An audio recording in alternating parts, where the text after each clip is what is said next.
এগুলি সংগ্রহ করে দেওয়া, পড়িয়ে দেওয়া, মুখস্থ করে দেওয়া এবং বুঝায় দেওয়া সবটার মালিক আমি আল্লাহ তাআলা। সুবহানাল্লাহ। কোরআন শরীফ রাসূলকে কে বুঝাইছেন? আল্লাহ তাআলা নিজেই। রাসূলুল্লাহ চিন্তা করতেন ভুলে যাই নাকি?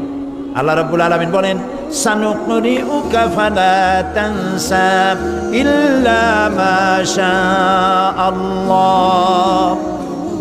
আমি আপনাকে এমন ভাবে পড়াবো যে আপনি তা ভুলতে পারবেন না।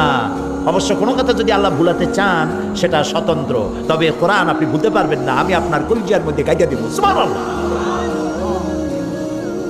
কোরআনে কারীমের হেফাজতের জন্য আল্লাহ রাব্বুল আলামিন বলেছেন, ইন্না নাহনু নাযালনা যিকরা ওয়া ইন্না লাহু লাহাফিজুন।